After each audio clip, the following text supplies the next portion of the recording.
Long before maps learned their borders and crowns learned their weight, before history hardened into ink and stone, there existed a realm known as Etherian, a land shaped by wind, iron, and remembrance. Its mountains stood like judges carved by time, and its valleys carried echoes of forgotten vows. In Etherian, a man's name was less important than his honor, and honor was measured not by victory, but by what one endured without breaking. In the eastern lowlands, where ash trees bent beneath constant storms, a child was born during a night of unnatural silence. No thunder spoke, no animals stirred. The elders marked the moment with unease, for stillness was a rare thing in a land that lived by omens.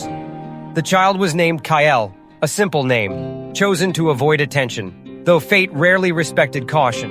Kael's father was a shield-bearer, a man whose life belonged to battlefields not recorded by bards. His mother wove linen and warnings, teaching her son that survival required restraint as much as strength. From them, Kael inherited patience, and from the land itself, he inherited hardship. Hunger was common, loss was expected, hope was learned, not given. By his 12th winter, Kael had buried more neighbors than toys. By his 15th, he had learned the language of steel. Training was not offered as a path to glory, but as necessity. Etherian was surrounded by rivals who tested its borders like wolves testing fences. Peace was a pause, never a promise. When Kael reached manhood, the banners were raised once more. The southern principalities had united under a warlord who believed Etherian weak with age. Messengers rode until their horses bled, calling for every able body to stand beneath the high banner. Kael answered, not because he desired war, but because refusing meant becoming a burden to those who could not flee. The march south took weeks. Along the road, Kael learned that fear had many faces. Some men joked loudly to hide it, others prayed, some sharpened blades already sharp enough to shave bone. Kael remained quiet, watching, listening, remembering. Silence, he learned, unsettled enemies more than shouting ever could. The first battle came at dawn. Fog lay heavy across the plain, muting screams and blurring lines between friend and foe. Kael fought as he had been taught, conserving motion, striking only when certain. When the sun finally burned the mist away, the field revealed bodies twisted into shapes no sculptor would dare imagine. Victory was declared, but nothing felt won. War stretched onward, season after season. Etherian held, but at terrible cost. Kael survived ambushes, sieges, winters without fire, and summers thick with disease. Each survival carved something from him, replacing youth with endurance. His name began to circulate among commanders, spoken with respect edged by discomfort. Men who endured that long were often changed in ways leaders could not control. When the southern warlord fell, pierced through the throat by a spear thrown from beyond sight, the war ended not with celebration, but exhaustion. The army returned north, thinner, quieter, carrying memories heavier than armor. Kael returned with them, bearing scars he did not speak of, and dreams he could not silence. At court, the High Regent welcomed the survivors with ceremony. Songs were sung, medals bestowed, yet beneath the polished stone floors, politics churned like rot beneath water. The regent had risen during the war, consolidating authority while the king weakened with age. He valued loyalty, but feared devotion to any figure other than himself. Kael was summoned privately, praised publicly, and watched constantly. The regent asked questions that carried hidden blades. What did Kael believe? Who did the soldiers trust? Would he serve again if called? Kael answered carefully, truth wrapped in humility, but suspicion had already taken root.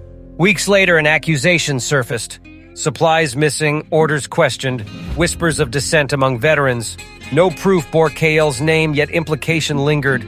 The regent needed an example, and examples were rarely innocent. Kael was arrested at dusk, without struggle, without protest. His silence was mistaken for guilt. He was stripped of rank, bound, and marched through streets he had defended, now lined with eyes that would not meet his.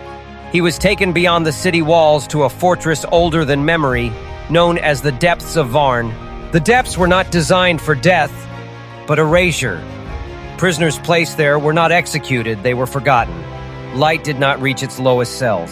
Time dissolved. Names lost meaning. Kael was thrown into darkness with nothing but stone, chains, and his breath. Days became indistinguishable. Hunger gnawed, pain dulled, memories sharpened cruelly. Kael understood then that survival alone was not victory. To endure without purpose was another kind of death.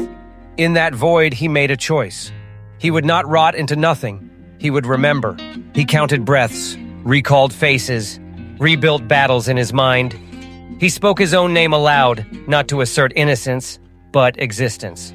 The world above moved on, believing him broken or dead, but Kael remained. Years passed, perhaps 2, perhaps 10. The depths kept no records. Then one night, the earth itself rebelled. A tremor split stone, walls cracked, chains snapped loose from anchors weakened by time. Dust filled the cell as a passage opened where none had been. Kael crawled through darkness until darkness thinned. He emerged beneath a moon he did not recognize, into a world altered by neglect and decay. Aetherion had changed. The regent ruled as king. Borders had shrunk. Trust had eroded. Kael did not return to court. He did not seek vengeance in fire or blood. Instead, he traveled. He listened. He gathered truths ignored by those in power. He became a quiet force, correcting lies, revealing corruption, reminding people of promises broken. Change came slowly, then suddenly. Officials fell, alliances fractured, the regent's rule collapsed under the weight of its own deception. When he was finally overthrown, no one spoke Kael's name aloud, yet his influence shaped every outcome. When Aetherion began again, rebuilt not as it was, but as it needed to be, Kael walked away. He had given enough. History would not remember him kindly, if at all, but that no longer mattered. In time, elders would tell children a story not of a hero, but of a warning. They would say that endurance outlasts power, that truth survives burial, and that some men are not meant to rule, only to ensure that rulers remember fear.